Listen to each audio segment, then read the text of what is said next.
Welcome to the Matthew Thompson vlog experience. We might be getting in trouble right now because I had to turn the air off in order to film. And it's hot and Eleni's sleeping, so maybe she woke up, maybe she didn't. I don't know, we'll know if she starts screaming for me. I figured today we could talk a little bit about Van Nuys Boulevard. Eleni and I ran some errands today along Van Nuys Boulevard, and Van Nuys Boulevard is a bizarre place. I live about 2 miles east of Van Nuys Boulevard in a very nice area. It's not swanky or anything, but it's, Sherman Oaks. The studio is about a mile west of Van Nuys Boulevard, also in a nice neighborhood. But Van Nuys Boulevard itself is just so weird. There's so many homeless people. You go down the Orange Line busway bike path, and once you get close to down there, it's lined with tents with homeless people living in it. And it's like the kind of homeless people that they're not homeless. I'm not homeless. I live right here. This is my tent. Kind of people a little bit like live in an RV, but an RV that doesn't really move. It's just parked on the side of the road, and they have a bunch of trash spilling out all. Like the kind of homeless person who's not like a hobo. They're more like they'll talk to you. They'll walk up to you and try and start a conversation. There was a homeless guy at Sound Street it was never lost on me that I was on a first name basis with a homeless guy, and that like I knew him. I said hi to him almost every day, and he would talk to you, and you had to avoid getting caught in a conversation with him. He collected bottles, as many homeless-esque people do. And Mark would keep all the bottles and cans from the studio to give to him. And in return, he would keep an eye on the place at night and tell Mark if anything weird was going on. But one day, he caught us, and he was talking to us, and he was saying, "Yeah, you don't need to with the water bottles, if they're half drank, you don't need to dump them out, because I use that. I'll shower off with that. It's filtered water. That's good stuff." And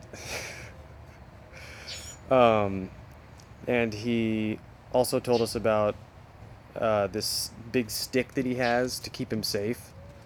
That like if anybody tries to come up to him while he's sleeping or whatever and mess with his stuff, he's got this stick. He'll lay him out. And I imagined him naked and wet from dumping these water bottles on himself, and somebody comes and messes with his stuff. He's a naked, wet man swinging this stick around. And he wasn't homeless technically either. He and like 6 of his homeless friends had a house nearby,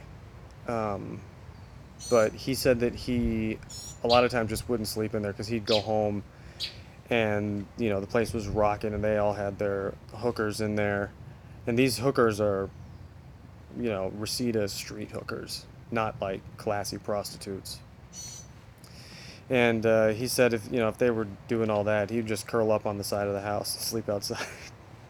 And that's what makes you homeless. I would never consider just I'll just sleep outside, whatever. I'll just curl up on the side of the house, no problem. But anyway, Van Nuys Boulevard is a weird place because it's nice on either side, but all the way up and down that strip. And then when you get north, it's like downtown. There's like all these little. It's a weird vibe. It gets very ghetto very quickly, and there's tents everywhere, people living on them. And like as you drive down the streets like Burbank and Magnolia and Oxnard that go east to west, when you pass through Van Nuys Boulevard, even though the whole rest of the street is nice, that whole intersection with Van Nuys Boulevard is just weird. Like there's always a tent parked on the corner of Van Nuys and Burbank, right outside of CVS, and that's a huge intersection. What are you doing to sleep in there? I'll set up a tent right here at this busy intersection. It's weird. And that's where my Ralph's is. That's where Frank went there one time and he said, this is a weird Ralph's. And I didn't realize it before, but it is. There's a lot of characters in there. That's why they keep they keep like the toothpaste behind the glass by the front. You have to take a little coupon, and then I give it to the guy to get the toothpaste, and he comes back with the wrong toothpaste. Is this it? And I say no, and then we both have to go to the glass container thing to pick out the right Sensodyne toothpaste.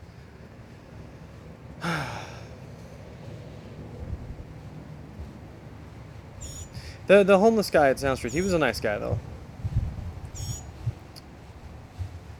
It was interesting being on a first name basis with a homeless guy. Yeah, and he was happy. All right.